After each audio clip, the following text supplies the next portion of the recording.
Saudara, pemerintah menjaga zona aman COVID-19 tetap kondusif di Indonesia. Salah satunya dengan mengantisipasi masuknya varian Omikron COVID-19 ke banyak wilayah di Indonesia. Pemerintah daerah pun tentu harus bergerak cepat untuk ini. Berbagai persiapan semestinya sudah matang saat ini karena Nataru itu sebentar lagi, sesaat lagi tidak terasa sudah akan masuk ke tahun baru. Dan kita tidak ingin di awal tahun 2022 nanti terjadi lonjakan kasus. Untuk itu, untuk mengetahui lebih jauh soal bagaimana daerah kemudian mematangkan diri jelang libur Natal dan Tahun Baru ini, kita akan berbincang dengan sejumlah narasumber, saudara, sudah tergabung secara daring. Ada Gubernur Sulawesi Utara, ada Oli Dondo Kambe, kemudian ada Wakil Gubernur Jawa Timur, Emil Elestianto Dardak, dan juga ada pengamat kebijakan publik, Trubus Rahardiansyah. Saya ingin menyapa dulu Pak Gubernur Sulawesi Utara, Pak Oli, apa kabar? Baik, apa kabar Mbak? Sehat ya Pak. Kemudian Sehat. ada Mas Wagub ini, Wagub Jawa Timur. Mas Emil, apa kabar? Baik. Sehat ya? Sehat, alhamdulillah. Oke. Pak Trubus, sehat juga Pak Trubus? Ya, sehat, alhamdulillah Mbak. Syukurlah kita sehat semua. Saya ingin ke Sulawesi Utara dulu, ke Pak Gub dulu. Pak Gub, ini jelang Natal dan Tahun Baru, kita tahu kalau Manado, Sulawesi Utara itu adalah tujuan. Banyak sekali biasanya masuk jelang Natal dan Tahun Baru. Sejauh ini Pak Gub, seperti apa pergerakan di sana? Ya, kita bersyukur karena Natal tahun baru ini tahun 2021 kita bisa merayakan. Karena dibandingkan dengan tahun lalu, acara Natal dan Tahun Baru tidak ada kegiatan sama sekali di masyarakat. Tapi tahun ini karena COVID bisa terkendali, sehingga pemerintah mengizinkan masyarakat melaksanakan tugas tanggung jawabnya dalam melaksanakan ibadah Natal dan Pesta Tahun Baru ini. Jadi ada banyak kegiatan di sana nanti Pak, Nataru ini? Kegiatan di sini kita memang kegiatan massal tidak ada. Tetapi ibadah-ibadah Natal yang dari tanggal 1 Desember sampai dengan akhir tahun berjalan dengan seperti tahun-tahun yang lalu, cuma kita menjaga protokol kesehatannya. Bagaimana Pak penjagaan terhadap protokol kesehatan, pembatasan jumlah orang, ini kan penting juga untuk diperhatikan. Protokol kesehatan dalam tempat perayaan Natal kita, misalnya di gereja, biasanya satu hari dilaksanakan sekali, tapi kita lakukan dalam satu hari 6 kali. Jadi dibagi, spread waktunya dibagi, masyarakat yang akan melakukan ibadah Natal, sehingga tidak terjadi penumpukan-penumpukan di tengah-tengah ibadah Natal itu. Tapi dipastikan jumlah orang terbatas begitu Pak? Ya, dipastikan jumlah orang terbatas, karena yang akan mengikuti sudah tahu. Misalnya di dalam satu jemaat itu ada anggota jemaatnya 10 kolom. Nah dibagi dalam dibagi 3. Jam 6 pagi misalnya 3 kolom. Jam 9 pagi 3 kolom lagi. Jam 6 sore 3 kolom. Tapi ibadah daring masih dilakukan juga Pak, ibadah daring? Dan sebagian juga ibadah daring. Yang tidak datang mengikuti secara daring. Oke, baik. Saya ke Pak Wagub Jawa Timur dulu. Pak Wagub, kalau kita bicara Jawa Timur ini juga menjadi tujuan ya. Di Natal dan Tahun Baru atau libur-libur besar ini Jatim akan selalu padat. Bagaimana kebijakan yang diambil oleh pemerintah Provinsi Jawa Timur? Ya, kami kemarin juga baru saja dilakukan Pak Sekda mewakili Ibu Gubernur bersama Kapolda dan Pangdam melakukan koordinasi final, ada namanya Operasi Lilin Semeru ya. Jadi ini memang operasi yang selalu dilakukan di penghujung tahun untuk memastikan kelancaran pergerakan masyarakat di momen Nataru. Nah, bedanya di setiap rest area, perbatasan maupun juga di berbagai pos-pos ini dilakukan random check untuk mengecek dengan antigen dan juga mengecek kesiapan dari sisi kartu vaksin dari setiap jadi tidak secara penyekatan, tetapi dilakukan random lah, kira-kira demikian. Namun demikian di lokasi wisata, kayak kemarin kami lewat di Blitar, di Waduk Karangkates, itu salah satu lokasi ini, ada penjelasan mengenai pembatasan-pembatasan yang bisa mengakses ke sana. Jadi dengan adanya lebih dari 10.000 personil ini dari Dinas Perhubungan, dari Polisian, dari TNI, ini akan melakukan pembatasan pengecekan supaya tidak overload lah kapasitasnya. Oke, supaya tidak overload. Tapi begini, sekarang ini kan ada varian baru nih Pak, ada Omikron. Bahkan sudah diumumkan kemarin 3 kasus baru dan masih ada kasus probable di Sulawesi Utara juga khususnya. Bagaimana pemerintah Jawa Timur kemudian mengantisipasi ini agar tidak masuk kemudian ke Jawa Timur? Ya, baik, ini kan kita selalu berkoordinasi dengan Kementerian Kesehatan karena saat ini Jawa Timur tidak sedang menjadi entry point internasional saat ini. Jadi kan difokuskan di 2 titik termasuk di tempat Pak Gubernur Sulut dan di Bandara Soekarno-Hatta. Betul. Tapi kita memantau karena jangan-jangan ada juga yang misalnya terkonfirmasi belakangan atau kontak erat dari seseorang yang Omikron yang terdeteksi kemudian melanjutkan perjalanannya ke Jawa Timur. Betul. Nah, ini kita terus melakukan koordinasi untuk kemudian melakukan tracing bekerja sama dengan yang di sana. Jadi kalau misalnya, nah ini komunikasi yang kontinu ini terus dilakukan oleh Dinkes dengan Kementerian Kesehatan. Oke, baik. Pak Oli, ini kan ada 3 ya sekarang ini kasus probable Omikron di Sulawesi Utara. Saya ingin tahu dulu juga bagaimana update terkininya ini Pak terkait dengan 3 kasus ini. 3 kasus ini kan kita lagi menunggu hasil pemeriksaan kedua dari laboratorium yang ada di pusat Jakarta. Sementara 6 yang tenaga kerja asing yang kena virus kita tempatkan di rumah sakit khusus COVID. Oke. Jadi Provinsi Sulawesi Utara memang karena menjadi salah satu pintu gerbang tenaga kerja asing masuk, sehingga kita membuat satu rumah sakit khusus penanganan COVID dengan pengamanan yang sangat ketat dan ruang-ruangannya juga disiapkan dari anti kedap dari penyebaran virus. Oke, kedatangan di Sulawesi Utara untuk internasional masih terus dibuka Pak ataukah ditutup?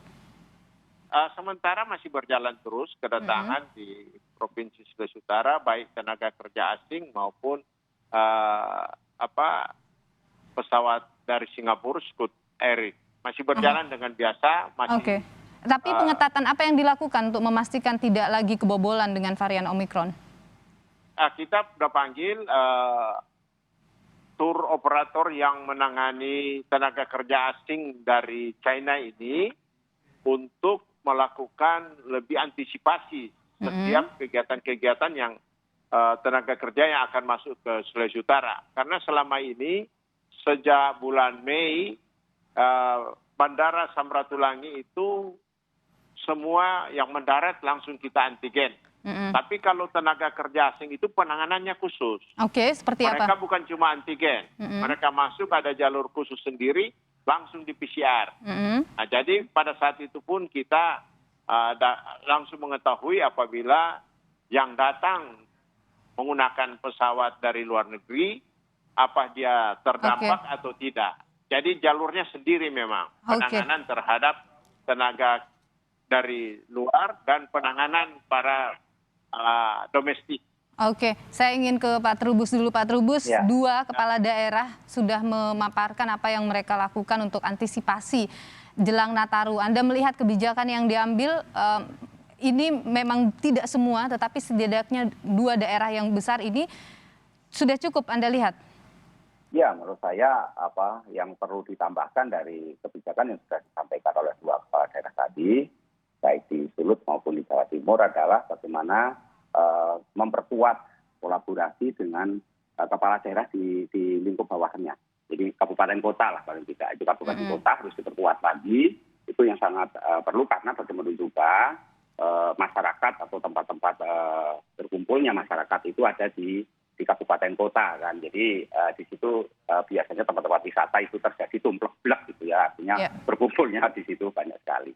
Nah, yang kedua menurut saya itu kepala daerah perlu juga memikirkan kalau misalnya nanti terjadi penularan, mestinya ada ditemukan itu segera menutup atau melockdown tempat di mana itu ditemukan sementara waktu sehingga virus itu bisa dilokalisir, artinya tidak bisa menular ke tempat yang lain. Itu yang perlu dilakukan. Yang ketiga menurut saya bagaimana kemudian kesiapan masyarakat ini perlu dilakukan edukasi lagi terhadap adanya bahaya virus Omikron. Meskipun sudah beredar di berbagai media ataupun dijelaskan oleh pemerintah bahwa virus Omikron itu tidak mematikan atau tingkat kematiannya rendah. Iya, Tapi tidak seperti Delta.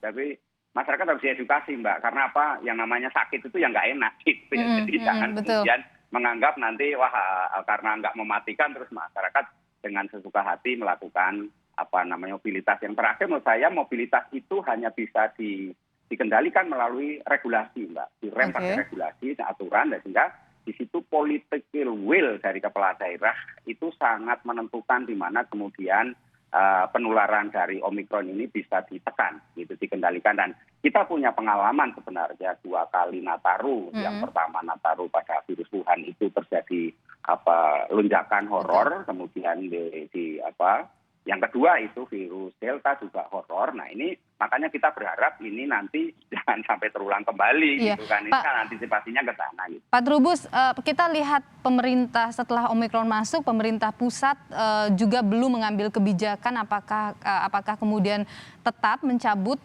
PPKM level 3 ataukah kemudian memberlakukan kembali PPKM. Terus kalau kita dengar juga tadi misalnya di Jawa Timur meskipun ada random check dilakukan kepada yang masuk ke Jawa Timur, tapi toh tempat wisata masih akan tetap dibuka.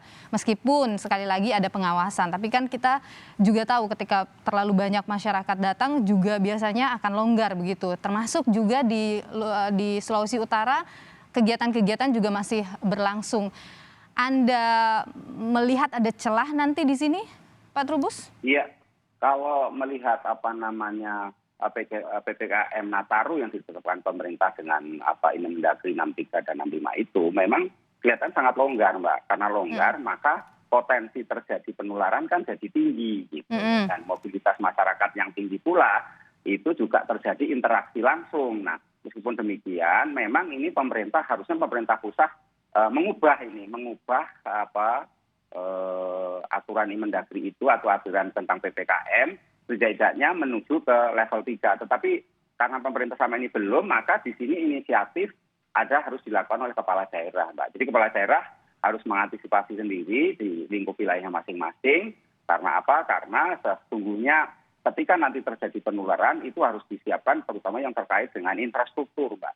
Infrastruktur itu tempat-tempat rumah sakit, layanan kesehatan, di mana kemudian nakes juga harus dipersiapkan secara matang, obat-obatan, oksigen dan sebagainya lah, pokoknya yang terkait dengan itu harus dipersiapkan. Karena apa? Karena kekhawatiran kita adalah ketika terjadi lonjakan maka tidak siap ya, meskipun tadi dikatakan tidak mematikan, tetapi karena namanya orang sakit dan masyarakat kita ini memang kebelakangan cenderung istilah dalam tanda petik itu cengeng, Mbak. Jadi sebentar kalau badannya nggak enak langsung ke rumah sakit atau periksa dokter lah. Inilah kemudian kekhawatiran kita di sini terjadi kecemasan secara sosial atau bahasanya itu ada kemanisan. Nah, karena itu menurut saya memang ini pemerintah pusat harus karena kewenangan ada di pemerintah pusat sesungguhnya dalam penanganan COVID itu sebagaimana Undang-Undang Nomor 6 tahun 2018 karantina kesehatan dan Undang-Undang Wabah Nomor 4 tahun 1984, maka sebenarnya pemerintah pusat harus responsif ini dengan keadaan ini, jangan kemudian nanti denial. Saya kadang-kadang kecewa dengan pemerintah pusat itu denial ketika ditemukan di Cikarang ada indikasi Omikron, bukannya kemudian memperbaiki tata kelolanya, tapi yang muncul adalah denial peralat semua. Nah ini menyebabkan masyarakat terjadi kebingungan yang dimana kemudian sesungguhnya pemerintah ini mau kemana dalam hal pengendalian COVID, dan selalu ini arahnya itu daerah itu dijadikan tempat objeknya, artinya lempar handuk kepada daerah lah. Ini menjadi persoalan di mana kemudian seolah-olah nanti kalau ada kenaikan pemerintah daerah ataupun misalnya masalah vaksinasi itu juga Kemendagri kan sudah menegaskan akan diberikan sanksi yang belum sampai 70%. Nah, padahal selama ini memang harusnya kan ada semacam dorongan-dorongan ya, ada intervensi politik setidaknya kepada kepala daerah agar meningkatkan sampai vaksinasi 70% gitu. Bukan kemudian dalam tanda petik saling menyalahkan atau malah memberikan ancaman-ancaman yang menurut saya tidak perlu pada tempatnya lagi seperti itu. Baik. Saya ke Jawa Timur dulu, Pak Wagub. Kalau kita bicara tempat-tempat wisata di Jawa Timur nantinya secara detailnya apakah kalau dari jumlah yang dibatasi sekarang, apakah kemudian akan diturunkan lagi jumlah yang bisa masuk ke lokasi-lokasi wisata? Ya, sebenarnya sekarang pun berlaku pembatasan yang cukup signifikan di lokasi wisata. Kalau pergi ke mall juga setiap tenan itu, misalnya kita ke salah satu mall Tunjungan misalnya yang ada di tengah kota Surabaya itu luas tenan dan maksimal yang bisa datang luas 140, yang bisa masuk cuma 7 orang gitu. Jadi memang sangat terbatas sebenarnya gitu kapasitasnya. Yang dikhawatirkan adalah kalau Nataru kan akan membludak luar biasa. Nah, inilah yang kemudian perlu additional ya, tambahan personil untuk bisa kemudian melakukan pengawasan-pengawasan dan pencegahan-pencegahan di lokasi. Jadi inilah yang kemudian dikatakan bahwa PPKM masih berlaku sesuai levelnya. Di mana saat ini kurang lebih 20 dari 38 kabupaten kota sudah level 1, yang level 2 dan yang level 3 hanya 8 ya.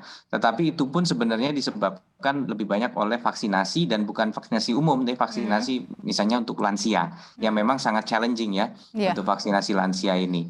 Jadi artinya apa? Bahwa sebenarnya leveling ini juga ikut memberikan buffer ya, memberikan ruang kehati-hatian bagi setiap daerah gitu, dan itu ditambah dengan penguatan personil. Oke, jadi tidak ada penurunan jumlah orang yang bisa masuk ke lokasi wisata misalnya, tetapi personel yang ditambah di satu tempat, begitu ya Pak? Karena level yang ada sekarang pun sudah sangat terbatas. Oke, meskipun meskipun kita tahu, meskipun Jawa Timur memang belum ada varian Omikron, tetapi kan pintu masuk ada dari Bali, yang kita tahu Bali juga ada penerbangan internasional, Jakarta dan sebagainya. Meskipun disebut varian Omikron ini sangat lebih cepat begitu penularannya, tetap juga tidak akan memberlakukan pengurangan ya Pak? Begini, biasanya tuh mazhabnya ada dua. Satu mengatur kapasitas, dua melarang sama sekali. Nah, melarang ini sebabnya kenapa? Melarang sebabnya karena kita nggak yakin kita bisa ngawasi itu. Gitu. Nah, jadi yang sekarang dilakukan, kita masih membatasi kapasitas, tapi kita kemudian menambah jumlah personil sebanyak mungkin di lokasi-lokasi wisata tersebut supaya tidak terjadi pelanggaran kapasitas. Gitu. Karena kapasitasnya sendiri sebenarnya sudah sangat renggang gitu. Jadi pengawasannya yang diperkuat ya Pak? Betul. Termasuk misalnya pintu masuk yang dari Bali misalnya ataupun dari Jakarta? Kalau untuk perjalanan antar daerah kan itu semua juga diatur oleh karantina kesehatan di bandara ya, diatur oleh. Jadi kita tentunya Dinas Perhubungan ikut berkoordinasi dengan Kementerian Perhubungan dalam hal ini. Aturan-aturan diikutkan, kan ada IHAC itu juga yang melakukan. Ya. Oke, jadi mengikut pada aturan pusat saja? Ya, tentunya aturan pusat sendiri kita lihat juga sudah memberikan safeguard yang cukup memadai. Oke, baik. Jadi karena memang pemerintah pusat juga sudah ada aturannya terkait dengan masuk ke satu wilayah, maka pemerintah daerah mengikut pada aturan-aturan yang muncul. Sejauh di dalam ini bandara itu kan teritorinya yang melakukan kan adalah otorita. Betul. Otorita. Sejauh ini Pak, sampai dengan saat ini di Jawa Timur untuk tingkat vaksinasinya sudah seperti apa Pak? 74% untuk vaksinasi dosis pertamanya. Lansia kita sudah mendekati 60%. Tetapi memang ada 8 kabupaten kota yang masih jadi PR. Dan apa kendalanya Pak? Saya turun ke bawah ya, bagi lansia itu macam-macam ya. Satu, lansia itu dorongannya untuk divaksin itu sangat rendah karena mereka merasa juga nggak ada resiko karena mereka nggak pergi-pergi lagi. Yang kedua, komorbid gitu. Nah, komorbid ini juga ada dua. Ada orang yang takut mengetahui dirinya komorbid, ya, khawatir jangan-jangan saya punya komorbid. Ada satu lagi juga memang sudah punya komorbid, begitu dibawa ya tensinya tinggi, nggak bisa divaksin. Jangankan gitu, orang tua saya saja juga juga harus dilakukan beberapa kali nyoba karena pada saat mau divaksin belum siap karena mungkin ada penyakit bawaan, ada tensi dan lain sebagainya. Jadi memang ini butuh effort yang lebih, tapi kita ada yang grafiknya cepat, ada yang agak slow. Tapi ini semua tadi selalu dilakukan penguatan-penguatan terutama di 8 kabupaten kota ini. Oke, nah untuk targetnya Pak, kan karena sudah jelang libur Nataru, targetnya kemudian seperti apa di akhir tahun ini untuk vaksinasi Jawa Timur?